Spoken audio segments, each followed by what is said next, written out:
Hi, this is Barry Shaw, The View from Israel. And today's show, we're going to take a deep dive into America from lockdown to meltdown. We're going to examine what's happening in America with a perspective both from me outside looking in and also from within America itself. And to help me in the show, I'm joined by a special guest, Chicago lawyer and broadcaster Josh Crantrow. Welcome to the show, Josh. Barry, thank you for having me on. I really appreciate it and look forward to the discussion. Thanks for joining me on the View from Israel. You know, in all the obviously, Josh, you and I know each other because I appreciate the work you've done as a pro-Israel advocate, and we've met once or twice. And I enjoy it whenever you come to Israel. We manage to get together and exchange sound bites and information. So let's get to it. Let's begin by comparing the Wuhan virus. Incidentally, I guess, Josh, tell me, I have to be a little more nuanced in the way I talk. We may have a difficulty in language. You know, who is it? Winston Churchill once said that America and Britain is two countries divided by a common language. Uh, so, I mean, we Israelis are known for straight talk. We call it in Hebrew dogri over here. And in England, for our viewers in England, they call it straight talk. If you're from the north of England, they call a spade a spade. In fact, some of them are more brutal than that, call it a bloody shovel. And for our viewers in Australia, are also known for straight talking as well. But I understand that perhaps freedom of speech are being challenged. So maybe we have to be more nuance. And I don't know if you're at liberty to talk Dugri, as we say, or call a spade, or whether you have to be a little bit more cautious over there. You tell me. Well, unfortunately, what we're seeing in America over the past 6 weeks, especially since the George Floyd incident, is really an attack on free speech, coming only from one side, though. If you are conservative, if you are pro-Israel, if you are in favor of express support for law enforcement, you can get into a lot of trouble. And I don't know if you're familiar with the site Real Clear Politics, but it's a great site that provides perspectives from both sides every day. Um, and they have added in the past week or so to their site a section which outlines 4 or 5 incidents that happened the previous day on cancel culture. And that is where somebody is fired from their job at a university or a business or professionally or the like for expressing conservative or even not necessarily conservative views, moderate views. And it's happening to people on the left. So unfortunately, we are in a situation here in America where you kind of have to be careful what you say. I have an active Facebook blog. I write. I appear on shows like this, and that's where we are right now. It's shocking and it's staggering to us in Western democracies to see what's going on in the States. Just before I came on air, I was horrified to read a story of a young mother, white, who was walking and Black Lives Matter gang came back chanting Black Lives Matter, and she jokingly said, "All lives matter," and she got shot in the head and she's dead. I mean, it's Wow. horrendous that in a place like America, you can't say an expression. These were her final words. All lives matter. And she got killed, shot in the head by this Black Lives Matter mob. These people are taking over not just thought and speech, but also politics, as we'll go into later on. And it's highly troubling for the free world, for Western democracies, to witness what's going on in America. We'll come on to that, but I just wanted to make some comparisons here. We had a big demonstration yesterday in Tel Aviv by a lot of people who are unemployed now. They were self-employed and small business owners in their thousands, because the Israeli government haven't come through with the money that they promised them, and people are finding it hard to eat right here.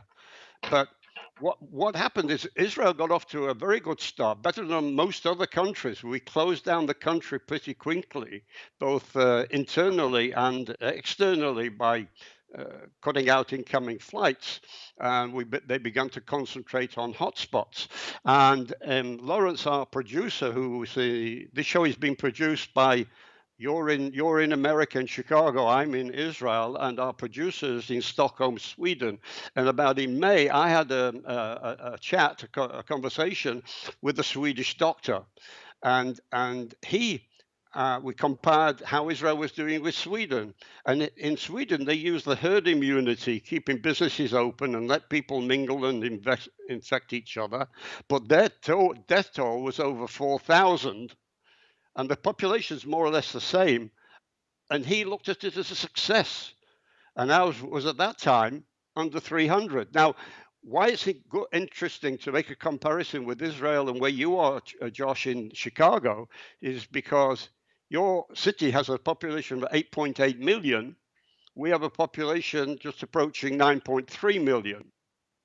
So you've had about 55,000 confirmed infected, and Israel has had 34,000.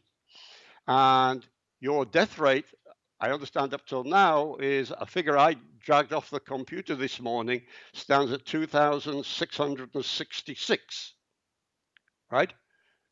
I don't know if you've got the That's about right. comparison. The Israeli fatalities from this virus is 358 as of 20 minutes ago. So if we had over 2,000 fatalities, this would be considered in Israel to be a national tragedy and a government failure. How are your authorities, your city, your health department and mayor treating these sort of figures? Success, Well, failure, or just accepting it? I don't think they're treating it as a success really or a failure. I think that the mayor and the governor, and the president, everybody on down in this country is, they're trying to balance the economic versus the death rate.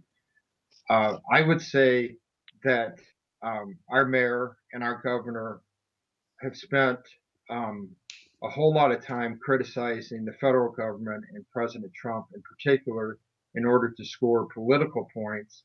And I'd like to see them spend more time figuring out a way to balance the economic versus the health. And they don't seem to be doing such a great job of either. Um, there's a healthy debate in this country, and Chicago is sort of the epicenter of it because we have major medical institutions here, and two of the top 10 universities in the country are located in Chicago. And there are views all over the place, including views that have been expressed that support the Sweden herd immunity model, which I happen to support, but I'm not an expert. I believe that Sweden went the right way. But, the death rate in Israel versus Chicago speaks volumes based on similar populations. Israel is doing something uh, right that we're not.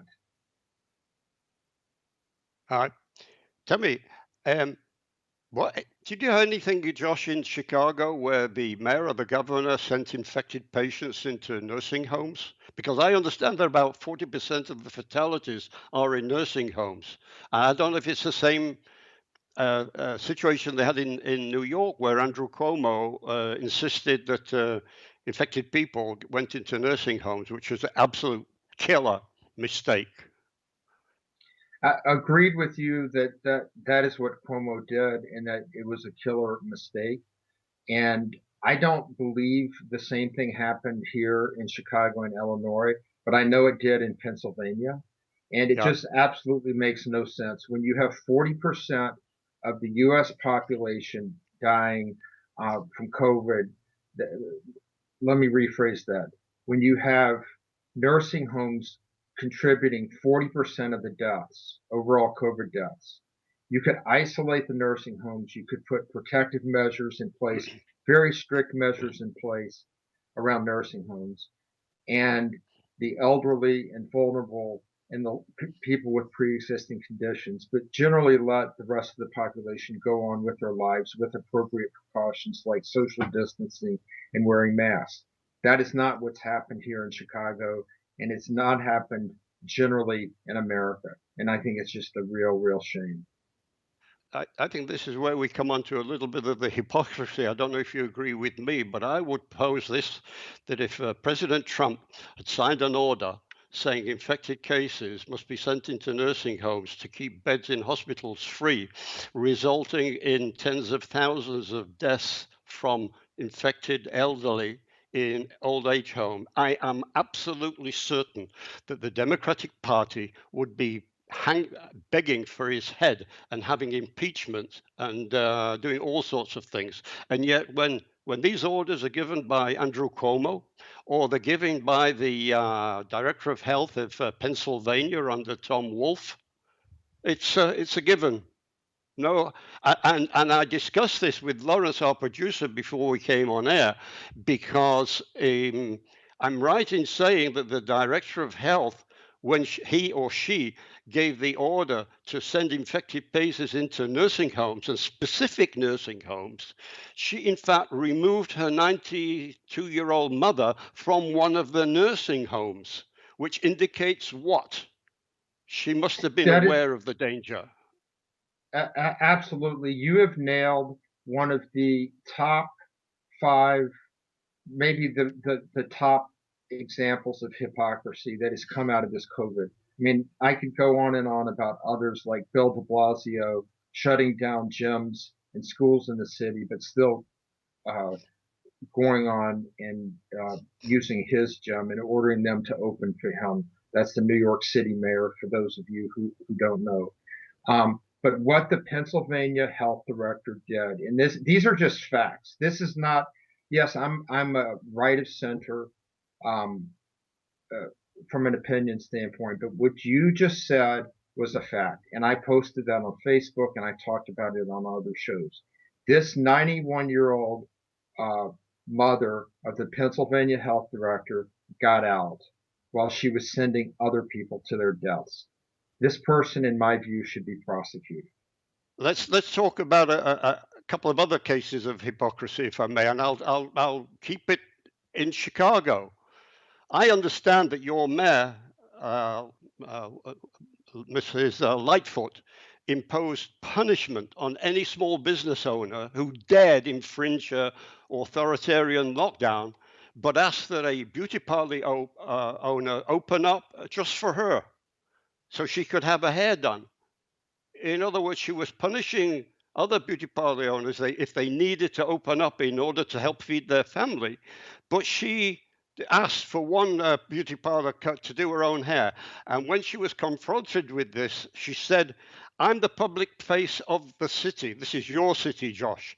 I'm on national media and I'm in the public eye. I'm a person who I take my personal hygiene very seriously. As I said, I felt I needed to have a haircut. This is Yes, the height of authoritative Democrat hypocrisy. again, Barry, what you have done is you have cited facts. Okay, that it is a fact that Mayor Lightfoot prevented everyone else in the city from getting a haircut, but broke the rules just like Mayor De Blasio did because he needs to go to the gym every day.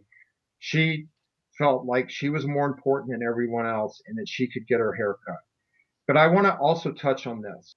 Mayor Lightfoot has spent her career in either government service as a prosecutor or as a private attorney as a law firm. She's never worked in a small business. We have too few public servants in America generally, but especially those running the large cities and states who have private sector experience. And I'm not talking about big businesses, but small businesses. And that is showing up in how this country has responded. The small businesses have been punished. 30% of restaurants in America, according to the latest survey, will never reopen again. And that is just a really sad thing. And I could go on and on about other retail. But the hypocrisy here in Chicago doesn't extend just to our mayor, but to our governor. Our governor imposed one of the earliest lockdowns in America, okay, back in, I believe, mid-March. And he said, no one can travel, stay in your home. You can go out for physical exercise for 30 minutes a day, but come back. You can't go to work except for certain businesses, etc. What was his own family doing? Flouting that order. Our mayor is a Hyatt hotel heir, and he inherited $3 billion the day he was born, essentially, and he's never had to really work a day in his life. He's got properties all over America. His wife fled to their estate in Florida on the grounds that she had to take care of their horses down there. Um, they have a horse estate down there, and Florida at the time had very loose restrictions. So she fled Chicago. Some of his kids went up to their place in Wisconsin on Lake Geneva to get away. And meanwhile, he's imposing travel restrictions on us. This is what happens when you have Democrat-run cities and states. And here in Illinois, I mean, it is Democrat top down. They have a super majority in the legislature, and what they're getting away with, not just on COVID, but on other issues, is remarkable. It seems to me, but you can tell the sort of research I've done in preparation for my talk with you about Chicago, because maybe you could throw more light about this. I've got a note here that a Democrat city alderman, I think his name was Raymond Topaz of the 15th district, had bricks thrown into his house window, his window at home, and his neighbor's garage was set on fire. I don't know whether this had to do with the general violence going on in Chicago. It had to do with the Black Lives Matter protest. This was days after he was caught on tape demanding an answer from the mayor, from Lightfoot, on why she hadn't responded affirmatively enough to this violence. And she replied that he was full of BS, bullshit. Um, and funny enough, on the same time, there's a Jasmine Scott who's now living in a motel after gunmen shot her front door and a Molotov cocktail was thrown into a car window, setting it ablaze. And yet it seems that Illinois and Chicago Republicans really are so weak and ineffectual that they can't pronounce a more effective policy for the violence in the city of Chicago and in the state of Illinois. Do you know about these incidents? I do know about those incidents, and what happened to Alderman Lopez was just really, really a sad situation. Uh, the Chicago City Council is comprised of 50 Democrats. The mayor is a Democrat. There are no Republicans on the city council. He is an independent voice, though, and I applaud him for that. But for speaking out and for this, Mayor Lightfoot, we have an open meetings law. City council meetings are supposed to be open to the public. She tried to close this one. And this tape leaked out of her just losing it on him because he dared question the conventional wisdom, and then violence is directed at his property. That's this is. I mean, George Orwell talked about this back 70 years ago when he wrote 1984. We are reaching totalitarian control here in Chicago, and unfortunately, the Republican Party is just pathetic. Not only in the city of Chicago, but the state. They are ineffectual. They are weak. They have played a large part of the problems that beset our state now because they are more concerned with their own reelection and towing the party line and not getting into too much trouble with the politically correct police out there. And it's just, this is what happens. This is an example of what happens when you have one party rule. And my concern getting into the national politics for a minute is this. We're on a path, unless President Trump can change the trajectory of this race, due to the fact that they have tried to hound him out of office for 4 years through the fake impeachment, through the Russian collusion hoax, through the spying on his campaign even before he became president, through all these classified media leaks and the like. Then he gets hit with two twice in a century crises at the same time: a pandemic and um, racial violence that we haven't seen in America since the late 1960s. His poll numbers are sagging, and we're on our way to having a Democrat administration, a Democratic controlled Senate, and a Democratic controlled House. And if you want to see what America could look like once all that happens, just take a look at Chicago Chicago, which has been under total Democratic control since 1932 and is among the most violent cities in the world, not just America, but in the world. And the state of Illinois, which has the worst is in the worst financial situation of any state in the country, and which has been under total Democratic control as far as the House of Representatives in Illinois for 40 out of the past 42 years, um, the Senate for about the past 20 years, and governors for about 12 out of the past 16 years. So uh, this is a warning. I wish Americans would take a closer look at Illinois and Chicago before they cast their vote in November. Well, you know, um, we talk about hypocrisy, Josh, but what strikes me as being utter hypocrisy is having cities like yours, New York, Los Angeles, Detroit, all the others, democratic cities, who insist that all law abiding citizens must go into lockdown. Uh, you can't run your business or anything. But then they allow unbridled, unlimited mass protests, which break into riots, violence, destruction, and looting. And you have mayors, I don't know what Michael said about this, but certainly people like de Blasio almost like praise it. And then he comes back and starts demanding that other small businesses, again, go back into lockdown. I really don't understand from an outside point of view why small business owners, unemployed people who are unemployed because of this, self employed people, do not go out on the streets and protest peacefully. Because if people like de Blasio and Lightfoot and other mayors, Wolf and others, allow civil rights protests, surely it's a civil rights for people to go out on the streets and say, enough is enough, we have to eat. So, Barry, it's a Barry, question of which side of the political agenda you're on. Barry, you raise a great point. You know, there were some small business owners going out in April and marching on state capitals and the like, and they were criticized by the public health officials.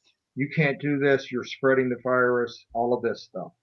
But when the protest over George Floyd broke out, and by the way, I want to be clear on the record that I support the legitimate right to protest. That's part of our First Amendment rights in this country.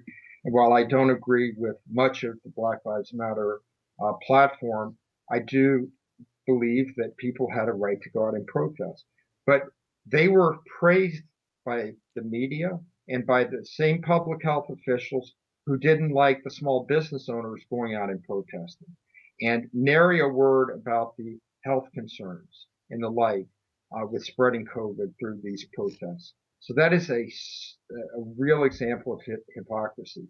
I have been surprised, though, that there hasn't been more by the small business community in terms of protests, in terms of writing op-eds, in terms of getting out on TV and radio, and the like. And it is a bit disconcerting to me because I think what's happening is that they're seeing that those who do go out and protest and write and make their views known are getting targeted by the politically correct police, and indeed their businesses are subject to being shut down either through regulation or phony inspections, or by customers who just aren't going to frequent those businesses if they don't toe the party line. Well, you may not like this, Josh, but I have to tell you that Chicago, in my earlier days, used to be referred to as the Windy City. But these days, I don't know in the States, but outside the States, Chicago is now called the murder capital of the world. And statistics that I dug up for this show with you shows that the Chicago murder rate has up 125% from the same time last year. Now, do you know what the reason for this is? Is it people who are criminally inclined to be more emboldened because of the riots and everything they've seen going over on around America, or what's the reason for this? Because I don't think the murder rate that's going on is a slightly separate issue from the riots and the looting and the arson that's going on with the nationally in support of Black Lives Matter. I think there's a lot of linkage between what's going on with uh, the uh, the increased murder rate in Chicago and the protests and the riots and the looting, because what's happening is there is a real anti-police movement that is being ginned up in this country, and police officers are scared to do their job, and they're not. They don't want to be caught on tape. They don't want to be the next ones prosecuted. Uh, and what's happening is that they're just kind of letting things go. And that's my speculation. I can't prove it, but I don't believe, aggressive policing. And I'm not saying they should violate the law, but aggressive policing saves lives. It doesn't lead to death. And there's a way to do it that stays within the confines of the law, and there's a way to do it that doesn't. And the way that uh, the police officer in Minneapolis handled George Floyd is the way not to do it. And I don't disagree at all that he should be prosecuted. Okay, but what's happening is I just picked up the new paper today in advance of our call. Another teenager was shot and killed in Chicago as a result of gang wars. That's almost an everyday occurrence in this city. That is really, really sad. And it's not unique to Chicago, it's happening all over America. Chicago may have the most murders, but on a per capita basis, there are mid sized cities in America that have a much higher murder rate than Chicago does. But I want to tell you, like you said, your city has been Democrat for decades.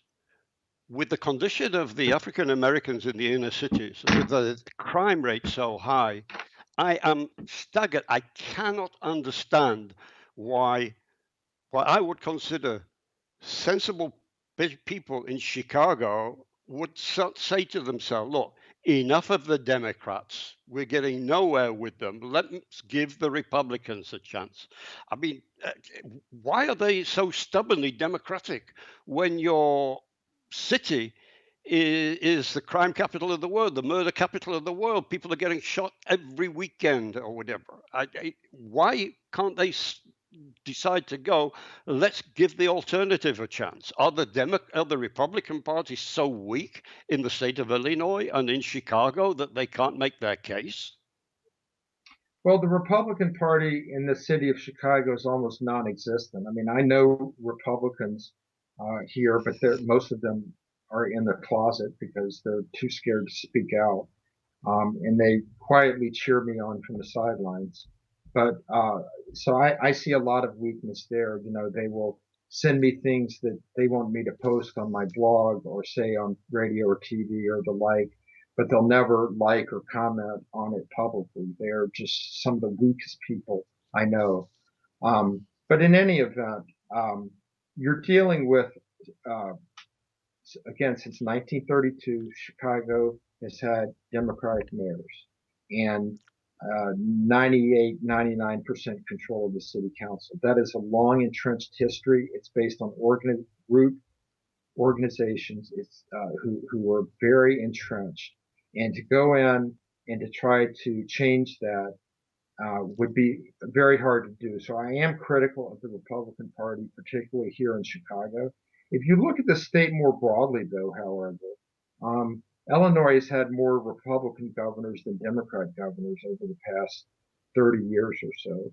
And if you get out of the Chicago metropolitan region and you look at those county maps that um, uh, are typically shown during presidential elections, even when Republicans lose, you know, it's deep red. I mean, most counties in this country are red counties. It's only the urban areas that are blue. And the same holds true in Illinois. If you look at 2016, Trump lost Illinois by maybe a million votes, but on a county by county basis, he probably won 58 or 59 of the 62 counties in the state. But it just so happens that the Chicago metropolitan region accounts for 9 million of the 12 million people that live in the state. So again, there are Republicans here, but the party has been decimated. Well, I don't, again, Josh, it occurs to me that in a backdrop of total, abject, endemic democratic failure, you would have think that people who, okay, even don't want to vote Republican would say enough. There's no way I can continue voting Democrat this year. You would think they would walk away or stay away, even if they had. But you telling me with everything going on, are people not aware that their failure is really endemic to the way that your city and the state has been run rather than who is sitting in the White House, that they would still go to the polls in November and vote for this failure and inept Democrat leadership? Unfortunately, they will. I mean, most of them uh, either just read the headlines and the media is like, there was a recent study, 90%, 92% of media coverage of President Trump has been negative, despite all the positive things that he's done in this country. And that's certainly true. That's a nationwide basis, but that would certainly be true in Chicago. Here in Illinois, our leading paper is the Chicago Tribune, where there's only one conservative columnist out of like 11 that regularly contributes to the paper. And the Democratic Party just promises a lot of free stuff. They are in cahoots with the public employee unions. Illinois is a state run by and for public employee unions. And they have been promised so many jobs and goodies and pensions and the like that they're going to organize and turn out the army of voters to keep those goodies coming. And they don't really care about, I hate to say it, about all of these poor um, uh, black and minority kids who are being killed. They are more concerned with their own self preservation. I think what could happen, however, in Illinois or Chicago is that you could have an independent Democrat run on a new platform that focuses more on really trying to solve these issues and more of a pro business platform and calls out the public employee unions for their contribution to the mess that we're in. And I'm talking about all the way down the line. So much of our budget is sucked out to pay for overly generous pensions where people can retire at the age of 50 and get full pensions for life, that there's not enough money for all the things that the, the liberal, that the left wants in terms of education, in terms of social workers, etc., to help these communities of color. Well, yeah, I read a piece in the American Thinker which said that 500,000, mostly middle class New Yorkers had fled the city due to the failed Democrat leadership at the city and state level also, and also from the rising crime rate. 500,000, Josh, is the number which is greater than the population of Minneapolis, where George Floyd was killed. Minneapolis is gradually turning into Mogadishu under the reign of people like Ilhan Omar. That's her hometown. What's the situation in Chicago? Are people getting so disgruntled by seeing no hope, no light at the end of the tunnel there, that they're packing up and leaving Illinois or Chicago for more peaceful pastures? Barry, first of all, I'd like to say thank you for mentioning American Thinker. It's a great publication that I contribute a number of articles to, and I just wrote something that was published today in American Thinker. But yes, people are leaving Chicago in droves in Illinois. Um, on a per capita basis, I think it's the highest of any state in the country. New York's numbers are skewed a bit because they're a larger state. But here in Chicago, the sad reality is that the majority of people who are leaving, guess who they are? It's the black middle class, and that is the demographic that we need not only to stay but to build, and we need more black middle class in Chicago. And unfortunately, they are leaving either for safer suburbs or moving out of state altogether. That's just the sad reality. And but it's happening in a lot of states, like big Democrat run states with huge public employee uh, influence, like New York, Chicago, Connecticut, etc. California is a bit different. They have similar issues there, but California is a beautiful state with great weather and beaches and mountains and the like. So it's easier for people to justify and stay there. But Illinois, Connecticut, New York, um, states that are in big, big trouble. And eventually, there's not going to be enough people left here to pay the bills. And so they're going to come to the federal government for handouts. And the question is, who gets there first? Um, because whoever gets there first might get the handout, but when the American people see what's going on, they're going to they're going to stop it. They're a well-run. If you live in a well-run state, why would you want to subsidize Illinois or bail out Illinois? Well, you mentioned California, but I want to tell you, California also have people who are fleeing California for the very same reasons. They've got things like sanctuary cities and things like that, which are also, allowing illegal immigrants and criminals to patrol the streets over there virtually, and homeless on the streets. So a lot of people, same sort of middle class and maybe more, fleeing California for other states, whether it's Texas, Florida, or whatever. So I can't see that people would leave Chicago because of the failed politics and policies and go to California, have the same situation. It was like when you go to New York as well and have de Blasio as your mayor. Um, but Agreed.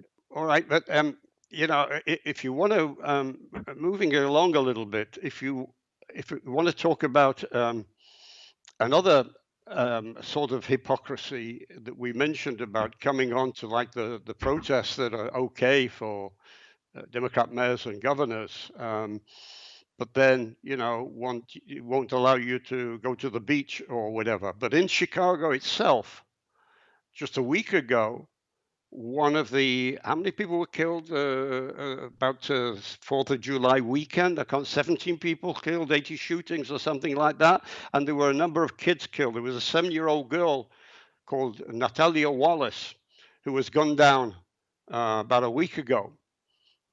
She was one just of too many kids that have been murdered by the mob or people over there.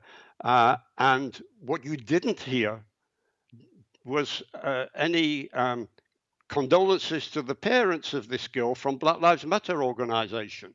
Oh, I'm sorry, I interrupt you. I was just going No, to say you pointed out another hypocrisy, Barry, and your statistics are again unfortunately accurate. 17 deaths, 80 shootings, a 7-year-old girl that died, young girl that died over the 4th of July weekend. Massive protests coming out for the death of George Floyd. Um, but nobody's protesting this poor girl and all these other people that are dying. Where are Black Lives Matter protesting black on black crime? You just don't see it, and it's just it says everything. Um, it but speaks a lot about the organization, unfortunately.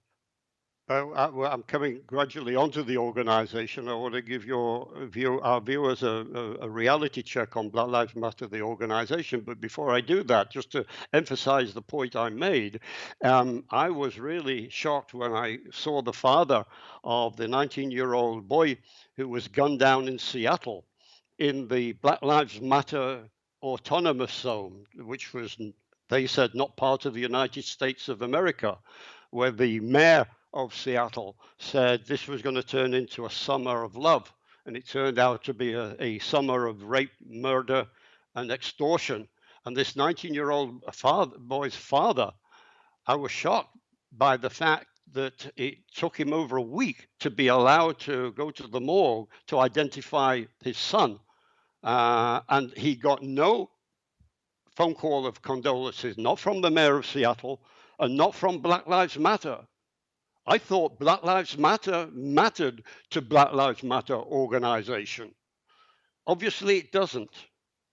Uh, and this is why, in a lot of some of the articles that I write, I call the organization BLM for what it is Black Lives Matter.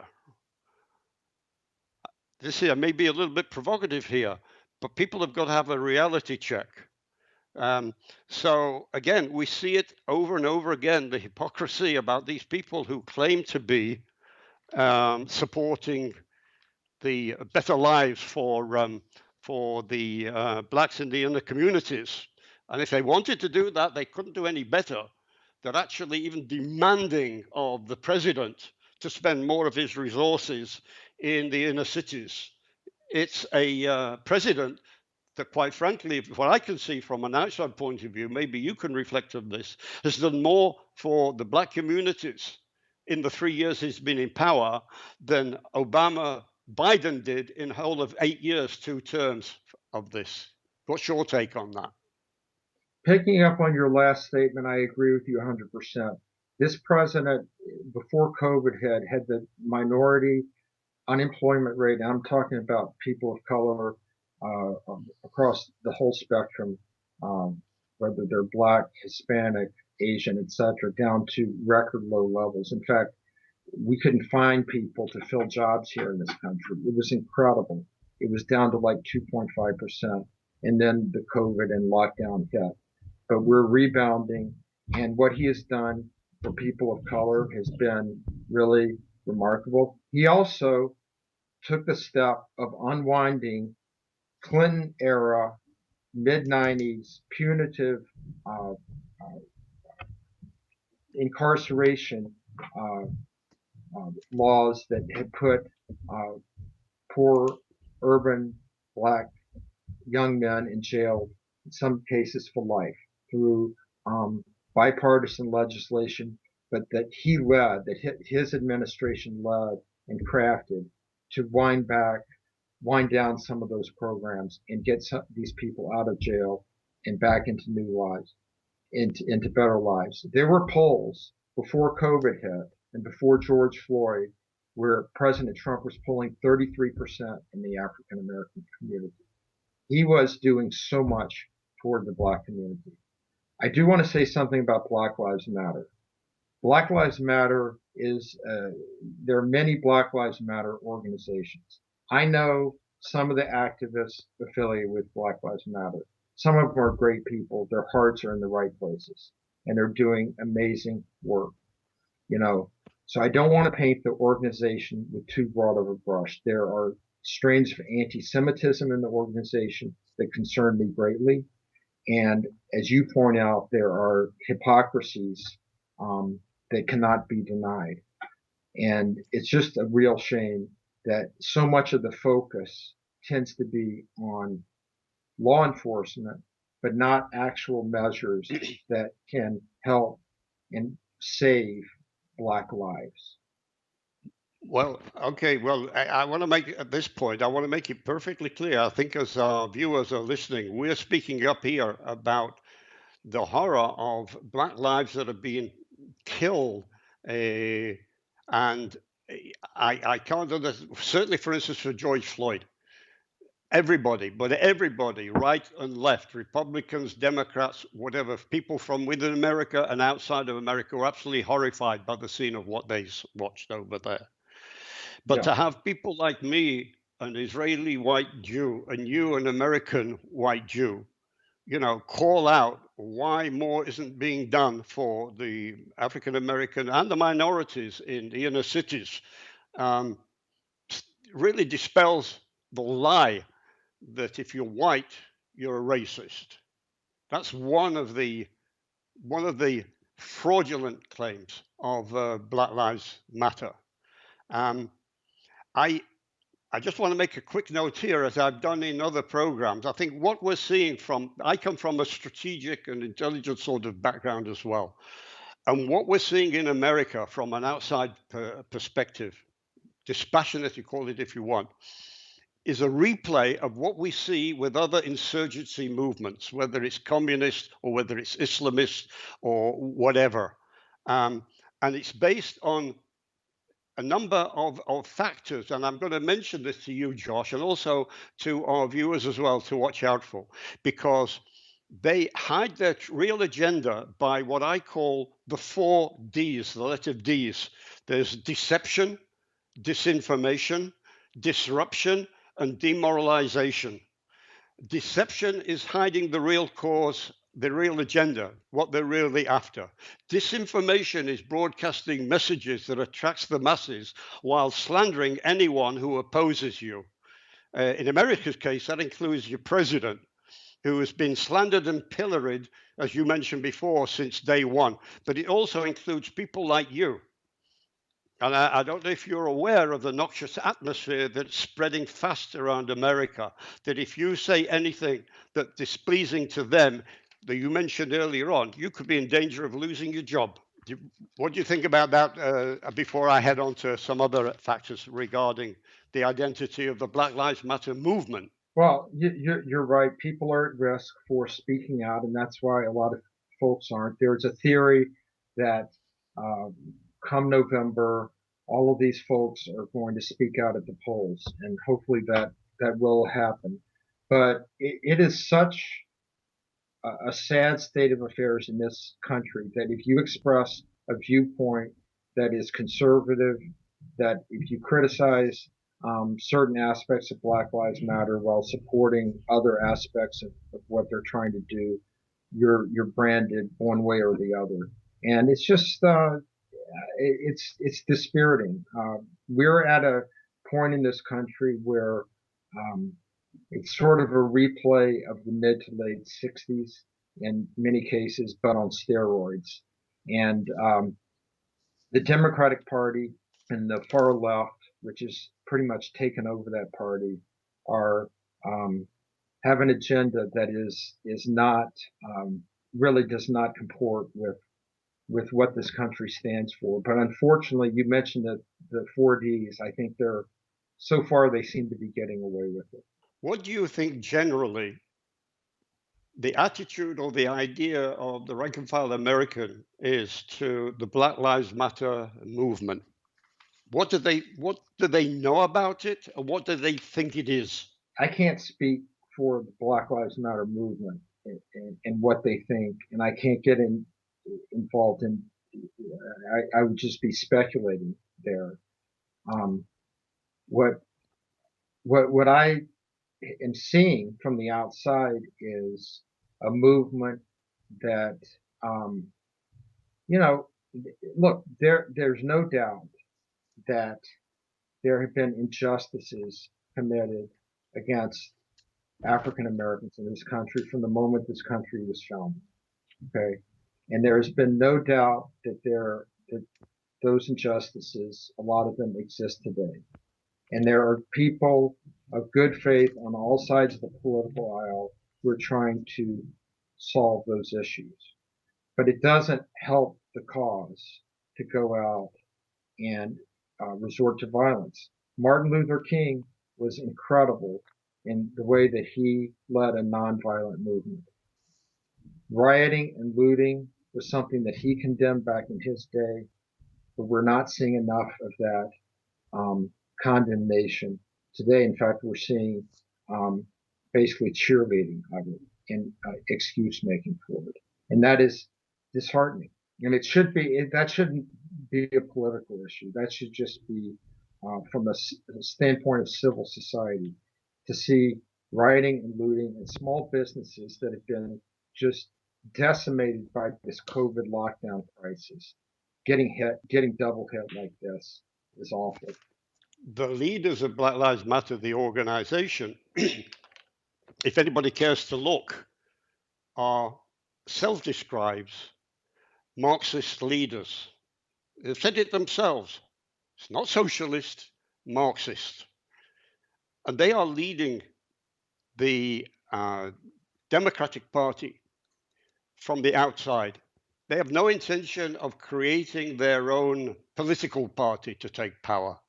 They're going to ride into power within what I call the Trojan horse of the Democrat Party, that they control, as we've seen, both at city and state level. All they have to do is make their demands, and the mayors and the governors kowtow to what they want. And they're going to come into power. And what you're going to see will, if they do take power in November, is something a lot more frightening than even if Bernie Sanders would have been in charge. It's going to be far more radical when it comes to this. And I don't know whether you, Josh, or any of our other viewers in America know about the influence that Black Lives Matter already having, not just in the universities, because I've been one of those that have been battling about free speech that's been denied by conservative voices or even pro-Israel voices on campuses. But what's going on in the education system, I don't know. Do you know, Josh, do you have any kids who are still in school? I have a daughter that just graduated from university last month, and she's gainfully employed. She's starting work next month, and I've got two boys in high school right now. But I am well familiar with what's going on in the universities, and I think you described it well. This is a project that has been going on since the mid '60s, and it was reversed somewhat in terms of restoring free speech and restoring, having some balance in universities back in the 80s with the Reagan Revolution, which continued. Really, Reagan had 3 terms. George H.W. Bush completed Reagan's 3rd term. He was such an iconic, amazing president. And I'm speaking about Ronald Reagan. But then it gained renewed steam, I would say, back when Obama was elected. And our universities are just a hotbed of radicalism. And it's not just limited to Black Lives Matter, but it's across the far left political spectrum. They're taking over the universities in America and educating young minds. It doesn't matter what class you're in, whether it's physics or engineering or economics or social science or whatever. Professors are free to express their far left Marxist viewpoints. But if you try to get a conservative on campus like Ben Shapiro or Jordan Peterson or the like, their very lives are at risk. And that's been going on for years. What concerns me is that I've spoken about this for a long time, about the radical professors and lecturers on campuses, which have been, we call the industry of lies, who have been training the people who come off the conveyor belt and get into positions of influence and opinion making. And now it's coming down in America, into the primary school system. And it's what I call an infiltration of a racist indoctrination into the school system in the guise of anti-racist education. And I don't know if you've noticed any in Chicago, but I think what what I'm seeing out of our in research and investigation is you're getting a situation where a lot of white kids are now turning against their parents because they're taught in schools that white kids are born of white guilt, i.e., by their white parents. I mean, this is as racist as you get, but it's being taught as anti-racism. Yeah, I would go even a step further and say that in some cases, um, if you're not a person of color, you're taught that you're born a racist and you have to, in essence, prove that you're not a racist. And it doesn't matter how many dollars you contribute to anti-racist cause, what kind of community work you do in communities of color, whether you go out and help tutor and um, and mentor uh, persons of color. It doesn't matter. None of that matters. You are proven guilty the moment you're born, and it's up to you to overcome that. The burden of proof is shifted, and that too often. I mean, I have some friends with kids who have been basically taught that, and there have been some real rifts in families. Fortunately, my daughter went to a school that where independent thought was cherished and didn't have to deal with that, and that was a factor in terms of where we sent her. I don't know if you're familiar, Josh, with a lady by the name of Turquoise, Lejeune Parker in North Carolina. Um, she is responsible for the curriculum of young kids in her education system. And I'm going to quote something from her. She said, "It's my duty to structure a curriculum that includes all kinds of complex issues, such as police brutality, and to teach them that they may be the next victims of white supremacy through no fault of their own. We need to do it because our kids need to absolutely be part of this movement." Now, this, believe it or not, is one of Biden's go-to teachers who is teaching agitation and groupthink to impressionable young minds. So before I pass it over to you, again, I'll point out the hypocrisy about this. Have you ever heard Black Lives Matter call white, white privilege? Have they ever applied that to Joe Biden or to Nancy Pelosi? They may apply to you, Josh, but they won't apply it to them until they're in power. And it's like the same as the Soviet style. Once they're in power, the leading heads of the establishments of the pre-existing party, there will be the heads to roll later on. I'm not familiar with the professor that you mentioned, uh, but I would say this: it doesn't surprise me. I mean that sort of curriculum is happening all over the country, and I hear about that frequently.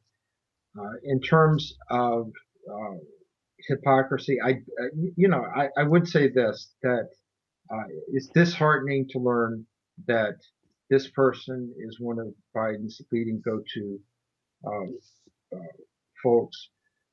My fear about Biden, and I've written about this and talked about this on other shows. Biden is, and this isn't really an age thing because I know people Biden's age or 15 years older than him who are much sharper than me mentally. But Biden was never smart to begin with. Biden was this typical old backslapping C student politician, and he lied about his grades and he lied about a lot of things, all of which Sam Donaldson exposed in a YouTube video, which I encourage everyone to see and look at. Sam Donaldson was a liberal journalist, by the way. Biden, now you have a man who was never sharp to begin with. He graduated, I think, close to last in his law school class, losing it, showing clear signs of early to mid stage dementia. So he is just going to be a vessel. And my fear is that people like this North Carolina teacher and others that you have mentioned are just going to be driving the policy of this country. and eventually he's not going to be he's not going to even understand what he's signing or doing. I have great fears of Biden. Obama has an organization called Organization for Action, OFA. According to the IRA, this organization has a budget right now of $40 million. It operates out of Obama's property in Washington, D.C. The chief of staff there is Valerie Jarrett, and she was Obama's point person in early negotiations with Iran on the nuclear deal. They have 250 offices nationwide, and they have a enrollment staff of 32,000.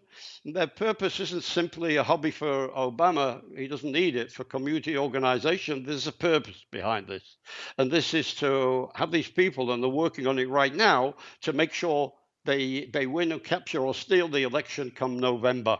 And together with that, one other thing I want to make is you can tell if my prognosis is correct by the Biden's choice of vice president. Take this point. If Susan Rice is the one selected by Biden to be his vice president, you know he was selected by Barack Obama.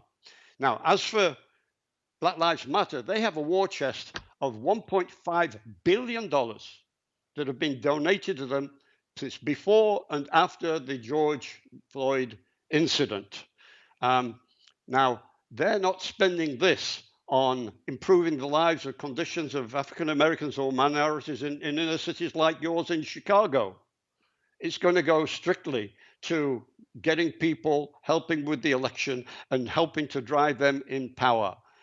As I said, the Democratic Party will be the Trojan horse. And if anybody knows Greek mythology, the Trojan horse was the gift given by the Greeks to the Trojans. And inside was buried the soldiers that came out at night and captured the city.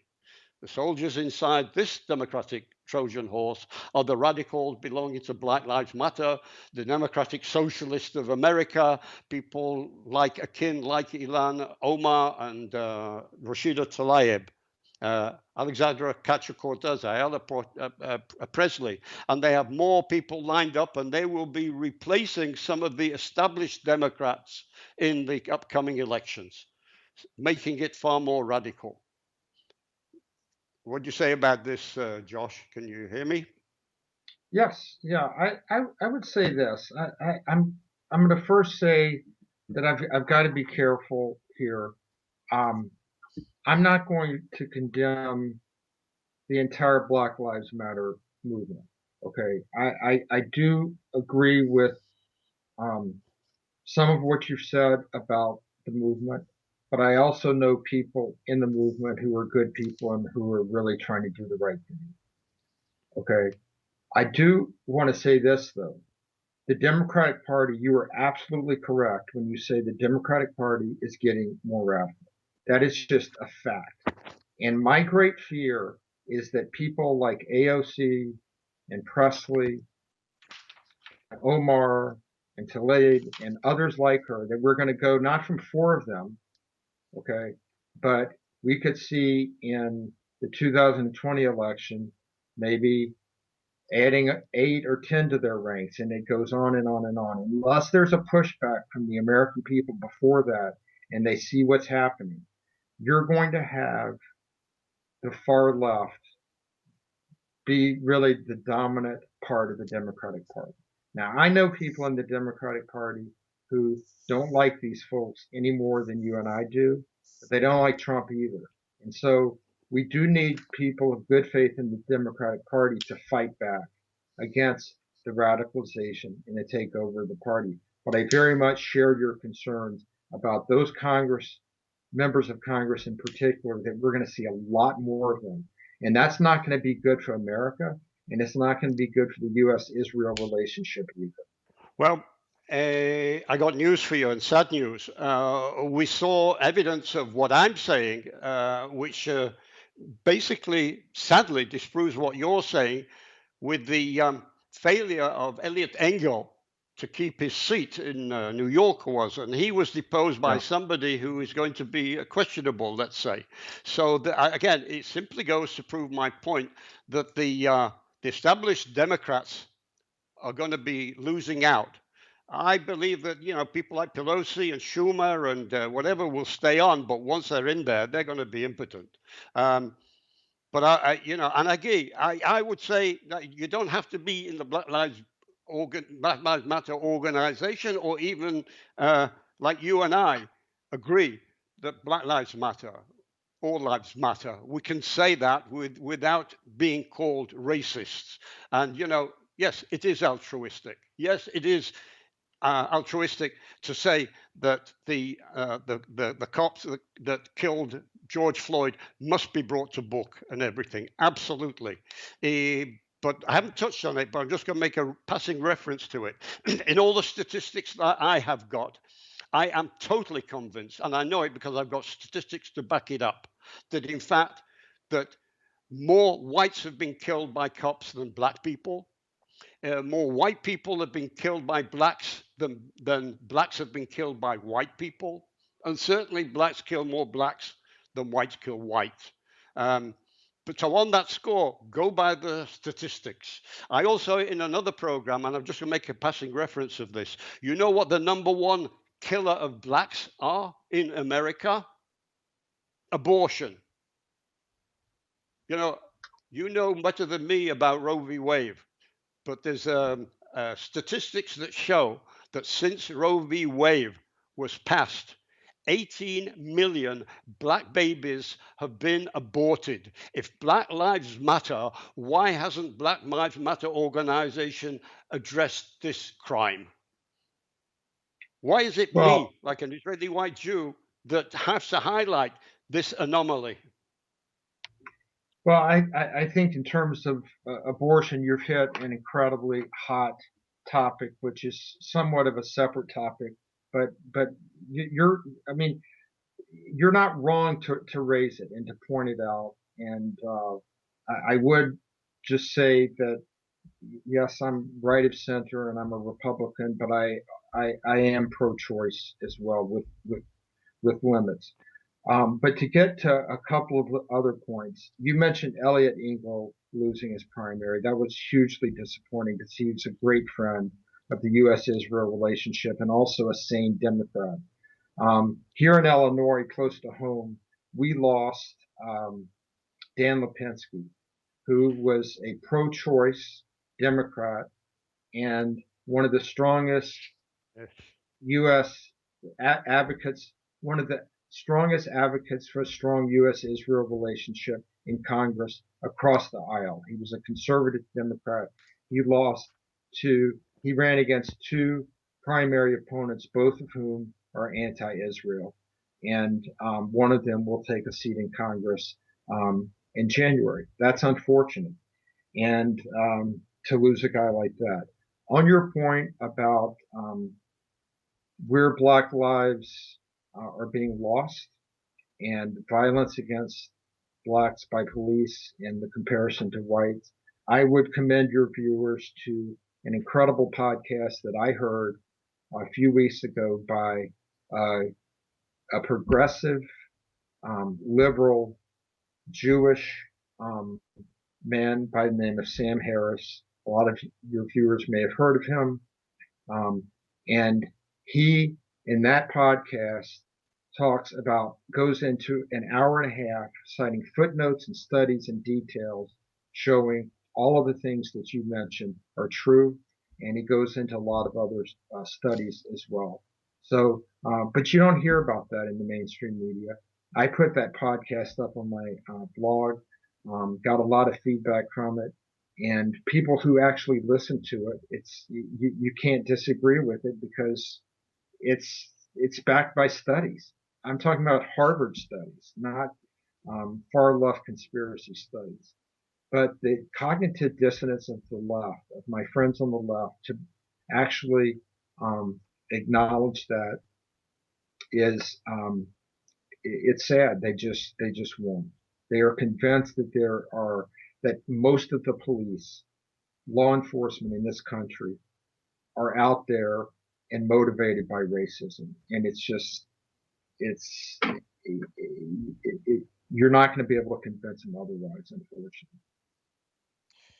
Well, you and I have points with regard to abortion, but in my opinion, it really points when it comes to, like I mentioned, the numbers are astounding and the percentages are astounding about how many black babies are lost. I mean, if you're belonging and believe in the morality of Black Lives Matter, this is essential. But basically, what I want to make is this really points to this systemic fault in black social conditions that has been perpetrated, like you pointed out, for decades by democratic misrule, and quite frankly, they don't care about it. And that is a sin in itself. But again, it also points to what I want to come to is what your viewers, and the viewers, I implore you to go to the Black Lives Matter website and go to their page in what we believe. You will find that the problem here is instead of uh, going back or teaching the African Americans and other minorities to stay in the traditional family fold, they go completely the opposite. Let me quote this, which is part of the mission statement of Black Lives Matter. We dismantle the patriotic practice that requires mother to work double shifts. Patriarchal practice is the one which is a family which is based in father, mother, and children. And again, let me quote just to prove that Black Lives Matter, part of their agenda is to dismantle not just the police, but the traditional family as we know it. I quote, we disrupt the Western prescribed nuclear family structure requirement by supporting each other as extended family and villages that collectively care for one another, especially our children, to the degree that mothers and children are comfortable. What are they replacing the traditional family with a sort of kibbutz type arrangement? Give me a break. Those are two values that I want to tell you. When you read the mission statement, Josh, of Black Lives Matter, you'll find that it's part of their agenda to dismantle not just statues, but to dismantle the four pillars of which America is unique. And that is the family structure, faith and the believing God, the economy, and democracy. Yeah, I look. I will look at the website. There are a number of Black Lives Matter affiliated movement websites. I will look at that, and that is disconcerting if that appears on there, because what we need in America, and this is not just in the Black community or the Hispanic community or the white, this is across America. We need more family structure. We need stronger families in America. And anything in any organization that's going to try to dismantle the family in America, that's about the last thing we need right now in this country with all of the problems we have. So we ought to be fighting against that. And I want to come on now as our final segment, basically, the role of American Jews in this, because as an outsider and as an Israeli and as a Jew, I'm dismayed by what I'm seeing in the American Jewish community. The American Jews, just to finish on the role I said last time, seem to be in a state of denial about the aims or ignorance about the aims of the Black Lives Matter movement momentum. And it seems they haven't read their mission statement. I can't believe that any American Jew who believes, has any faith, believes in God, believes in family, believes in the democratic system in America, that they could continue to support a Black Lives Matter Marxist organization. I'm not talking about the hashtag of Black Lives Matter. That's important too. Because what you're going to find is once they take power, I'll give you just one example, that Ilhan Omar, for instance, is a member of the US Foreign Affairs Committee. And it could well be that under a Democrat president, a Democrat House, and a Democrat Senate, Ilhan Omar could be the chair of the US Foreign Affairs Committee? And what sort of foreign policy do you think that she and others will be creating for the new America? And Well, if that is American Jews are not concerned about that, they ought to be. so. I want to talk about your point, American Jews generally, um, and let's break it down. There are American secular Jews, and I'm a secular Jew, but I'm a rarity among secular Jews in that I'm a political conservative. But there are a number of us. It's not. I'm not saying I'm that exotic, but we're definitely in the minority. But we're a vocal minority. And then there's the Orthodox community, which thankfully is the fastest growing part of American Jewry, which is overwhelmingly Republican and supportive of our president and the like. Um, so they're going to see things differently, and they have been suffering. You're well aware of what's been going on in Brooklyn in the Hasidic communities with the violence against Jews who are outwardly Jewish and what's happening to them there. Um, but uh, I would say this, that uh, the American Jewish community, I do agree with you. The secular Jewish community is in denial about what is going on and some of the aims of movements aligned against this, and particularly these members of Congress that we mentioned earlier. And sadly, too many of them are part of the far left and part of very much intertwined with these movements. And so it's something that, you know, is very distressing to me. It's almost like with some of these folks, um, you know, Jewish lives matter are about the last thing they care about, and it's more focused on other ethnic groups. I want to tell you that the Jewish organizations in America took a leading role in the civil rights movement. They ought to be able to hold their head up high, and they ought to have the spine to tell these people to leave us alone, leave the Jews in America alone because we helped you. And they have nothing to apologize about. And I wouldn't expect that any American Jews should be informed by the organization of BLM that they have Jewish, white guilt and white privilege. They've done a lot for the civil rights movement. And to make these accusations of the Jews in America, and as well as Israel, that is outright anti Semitism and that's racist. Hand it over to you, Josh. Yeah, I'm glad you referenced the great struggle in the civil rights movement and the fact that American Jews were right there with that. I think that's something our community can be proud of. There was a real need, and it continues to be a need to address racial injustice in this country. But that doesn't mean that we need to align ourselves with radical groups.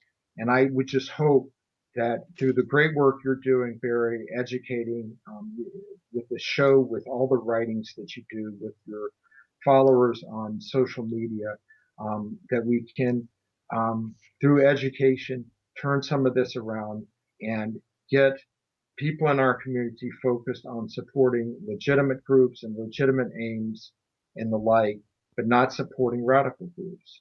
And let's end the show on an optimistic note that through the great work that you're doing and others are doing, that can happen. Okay. Josh, I want to thank you for joining me.